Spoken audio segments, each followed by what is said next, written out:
कल नेताजी का जयंती, लेकिन क्या लगता है इसमें कहीं ना कहीं सियासत चमकाने की कोशिश दोनों ही तरफ से की जा रही थी। मुझे एक बात समझ में नहीं आई कि जब भारत माता की जय, वंदे मातरम और जय श्री राम के नारे लग रहे थे तो एक मुख्यमंत्री साहिबा को इतना बुरा क्यों लगा, और इतना बुरा लगा कि उन्होंने मंच का सम्मान नहीं रखते हुए और सुभाष चंद्र बोस नेताजी का सम्मान नहीं रखते हुए श्री राम का हुआ गुणगान तो उन्हें लगा हुआ अपमान।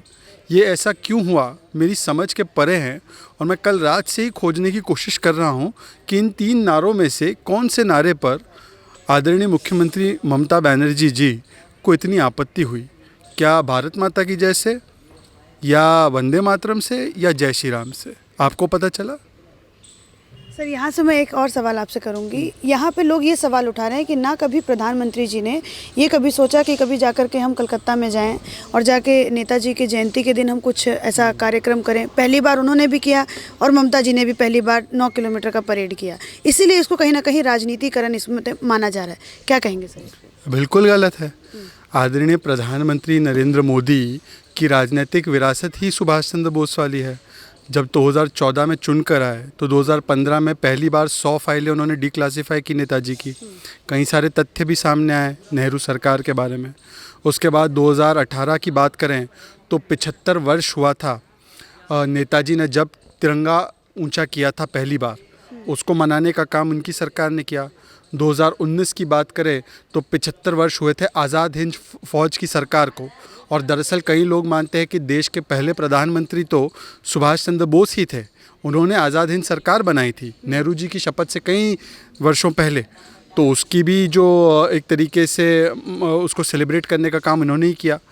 और जो आज ये सवाल उठा रहे हैं उनसे पूछना चाहूँगा, आपके घर में तो आपने भारत रत्न बहुत जल्दी से दे दिए, इंदिरा गांधी हो, नेहरू जी हो, राजीव गांधी हो। इतने वर्षों में आपको क्यों कल्पना नहीं हुई 70 साल में कि नेताजी को भी दिया जाए? नेताजी की बेटी अनीता जी ने भी कहा है कि इतने वर्षों तक आपने भारत रत्न से अलहदा रखा नेताजी को, तो कहीं ना कहीं केवल और केवल अपने परिवार को ऊंचा बताने के लिए और केवल ये बताने के लिए केवल एक ही परिवार ने इस देश की आज़ादी के आंदोलन में योगदान दिया और किसी का कोई रोल नहीं, चाहे वो पटेल हो, चाहे वो आम्बेडकर हो, चाहे वो सुभाष चंद्र बोस हो। तो आपने अपनी राजनीतिक मंशा से नेताजी के अस्तित्व को, नेताजी के विरासत को दबाने की कोशिश की। और आज आप सवाल उठाते हैं इतने वर्षों में क्यों नहीं मनाया आपने पराक्रम दिवस? इतने वर्षों में क्यों नहीं आपने रॉस आइलैंड, हैवलॉक आइलैंड, ये विदेशी नामों पर आइलैंड के नाम थे, उनको प्रधानमंत्री मोदी ने आज शहीद, स्वदेश और नेताजी के नाम पर रखा? तो आपने क्यों नहीं किया? तो इससे पता चलता है कि जिनकी विरासत ही रोम माता की जय और जय श्री रोम की हो, उनको जय श्री राम से आपत्ति होगी। और इसीलिए कहीं ना कहीं नेताजी का गुणगान हो रहा है तो आप मन से उतर गए, मन से हट गए, मन से आपको बोला नहीं गया। यहाँ पे सर कुछ लोग ये भी कह रहे हैं कि ममता बनर्जी को चिढ़ाने के लिए जय श्री राम का प्रयोग किया गया रैली में। आप मानते हैं इस बात को? तो मुझे एक बात बताइए, अल्लाहू अकबर बोला जाता तो वो नहीं चिढ़ती?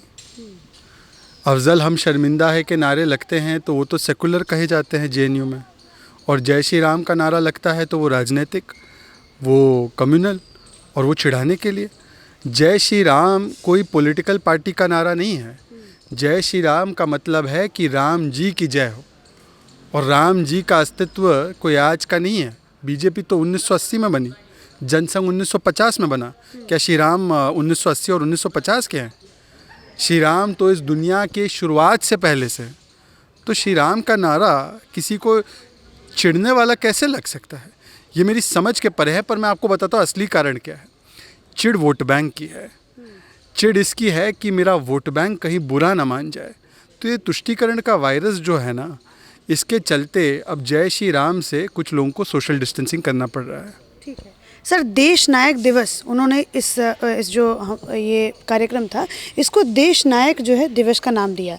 उसका ही मान कर लेती और वहीं पे आके अपना स्पीच पूरा कर लेती, जय श्री राम को एक तरफ साइड कर देती। सही नहीं होता क्या उनकी? देखिए, दिक्कत ये है कि ममता बनर्जी वैसे तो माँ माटी मानुष के नाम पर सत्ता में आई 2011 में, पर उनका एजेंडा माँ माटी मानुष का रहा नहीं, केवल मुस्लिम मुस्लिम मुस्लिम रह गया है जी। और इसीलिए बाकी जो बंगाली जो आइकॉन्स है, चाहे वो स्वामी विवेकानंद जी हो, चाहे वो विश्व भारती यूनिवर्सिटी का जो कार्यक्रम हो उसमें भी वो नहीं गई। यहाँ पर भी उनको मजबूरी में आना पड़ा, पर यहाँ पर भी उनका हाव भाव देखने से पता चल रहा था कि वो बड़ी असहज थी। तो कहीं ना कहीं वोट बैंक के चक्कर में इन तमाम आइकॉन्स को निगलेक्ट भी किया गया, केवल और केवल एक परिवार को या अपने आप को ही बड़ा बताया गया। और अगर कोई केंद्र की सरकार की ओर से जो सही स्थान है इन महान देश नायकों का, राष्ट्र नायकों का, उसको वो स्थान देने की चेष्टा करता है तो उनको बड़ी दिक्कत महसूस होती है कि उनको लगता है कि अब हमारे वोट बैंक में बड़ी सेंध लग जाएगी।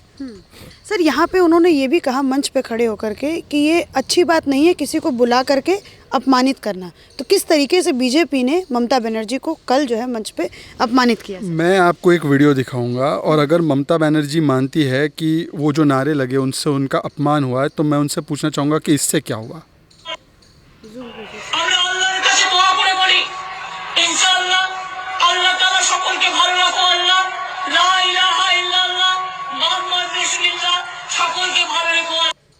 अब ये खुद चुनी हुई मुख्यमंत्री है, मन से कहती ला इलाहा इल्लल्लाह मोहम्मदुर रसूलुल्लाह। कोई आपत्ति नहीं है, मुझे कोई आपत्ति नहीं है।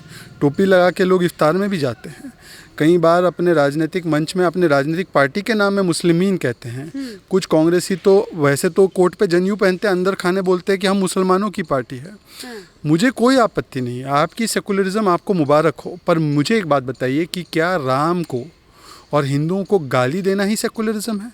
जय श्री राम को युद्ध घोष अगर कोई बौद्धिक लोग कह देते हैं तब तो आप कहते हैं ये सेकुलरिज्म है। हिंदू आतंक कहा जाता है तो वो तो सेकुलरिज्म है। भगवा आतंक कहकर कहा जाता है कि ये हिंदू जो आतंकी होते हैं वो एलईटी से ज़्यादा खतरनाक है, तब तो वो सेकुलरिज्म है। और अगर मेरे देश के लोग भारत माता की जय, वंदे मातरम या जय श्री राम कह दे तो वो कम्युनल हो जाता है, वो अपमानित करने के लिए हो जाता है। आप मुझे बताइए, इनकी तो वही बिरादरी है ना जो कहती है कि गले पर मेरे खंजर भी रखेंगे तो मैं भारत माता की जय नहीं बोलूँगा। ये उनकी वही बिरादरी है ना, ये उनकी वही कौम है ना जो कहती है कि वंदे मातरम नहीं बोलेंगे चाहे जो हो जाए। तो उससे भी अपमानित होते हैं क्या? अच्छा, यहाँ पे सर एक और बात मैं समझना चाहूँगी। अभी जब हमने पिछला जब बंगाल इलेक्शन पे एक शूट किया था, जब ममता बनर्जी ने बीएसएफ के जवानों के लिए मतलब कहा था कि ये सरकार के नक्शे कदम पे चलते हैं, भारतीय जनता पार्टी इनको बहकाती है कि भैया जाकर के आप लोगों को उकसाएं वोट के लिए। तो क्या वही सीए एनआरसी को भी इसमें मैं सर जोड़ूंगी, तो क्या उसी सब चक्कर की वजह से इन्होंने कहा कि मेरे को अपमानित हो रहा है यहाँ पे आना? देखिए, आपकी बात बिल्कुल सही है।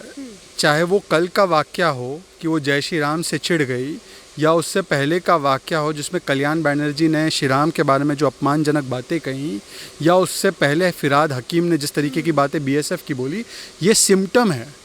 सिम्टम अलग अलग है, वायरस एक ही है और उस वायरस का नाम है मुस्लिम तुष्टीकरण।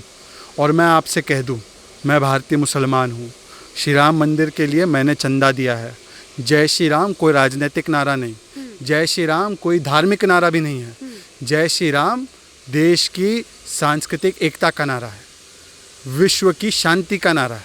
और इसीलिए जय श्री राम का नारा केवल देश में नहीं, इंडोनेशिया में भी लगता है, थाईलैंड में भी लगता है, नेपाल में भी लगता है। अरे जिनके मन में राम है उसके नाम, उसके मुंह से जय श्री राम का नारा निकलता है, पर जिनके मन में रावण हो उनका क्या किया जाए? लेकिन यहाँ पे सर बीजेपी पे बार बार जो विपक्षी दल हैं वो आरोप लगाते हैं कि ये तो ब्रांड एम्बेसडर मतलब मानते हैं श्री राम को, श्री राम इनके ब्रांड एम्बेसडर हैं, और श्री राम अगर ना हो तो ये कहीं ना कहीं इलेक्शन भी हार जाएं हर जगह से। चलिए, बीजेपी जय श्री राम को अपना ब्रांड एम्बेसडर मानती है, आइकॉन मानती है, प्रधानमंत्री गर्व से बोलते हैं जय श्री राम। राहुल गांधी नहीं बोलते, राहुल गांधी जय श्री राम बोलते हैं। पर इनका आइकॉन कौन है? बाबर। इनका आइकॉन कौन है? औरंगजेब। इनका आइकॉन कौन है? शाहजहाँ। तो बता दे कि हमारे आइकॉन गजनवी है जिन्होंने सोमनाथ तोड़ा, हमारे आइकॉन बाबर है जिन्होंने राम मंदिर तोड़ा। कोई दिक्कत की बात नहीं है, आप उनको बना सकते हैं अपना आइकॉन, और आपके आइकॉन है तो आकर बोलिए। ये मत कहिए फिर चुनाव से पहले कि हम असली हिंदू हैं। ये मत ड्रामा कीजिए कि हम मंदिर जाते हैं।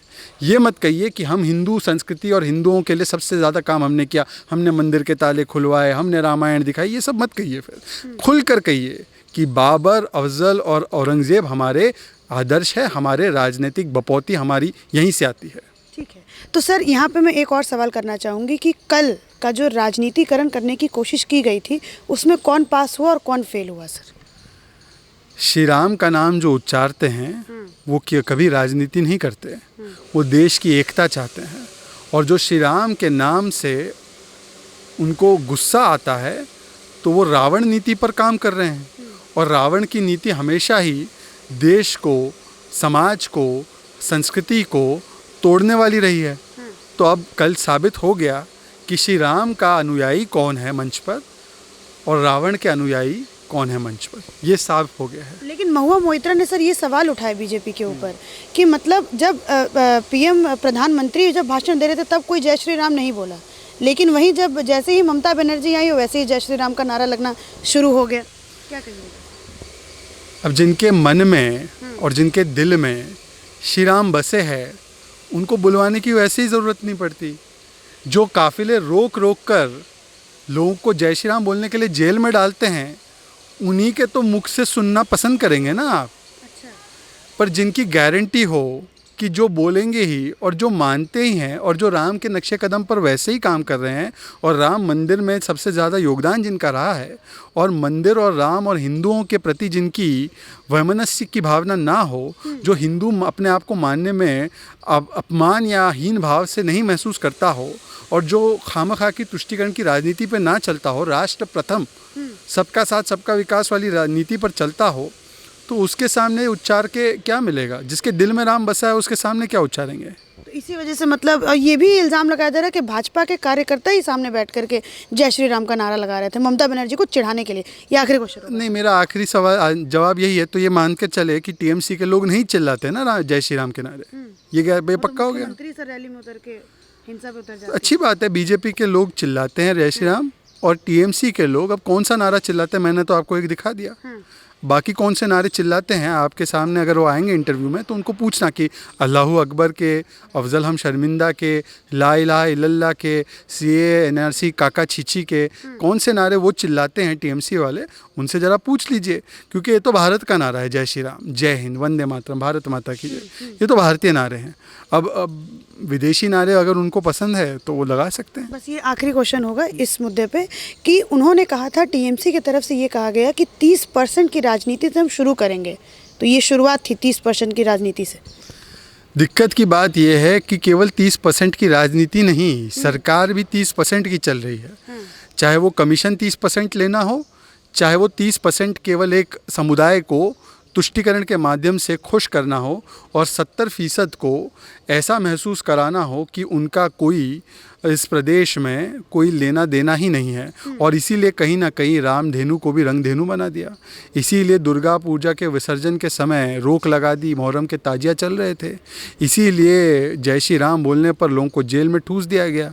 इसीलिए आज जो माहौल बना है बंगाल में वो ऐसा लगता है कि अगर आपका नाम सलीम या मोहम्मद हो तब तो आप सेफ़ रहेंगे, पर यदि आपका नाम समीर या मोहित हो तो फिर आपकी सुरक्षा की गारंटी कोई नहीं दे सकता। बहुत बहुत शुक्रिया सर हमारे साथ जुड़ने के लिए, धन्यवाद।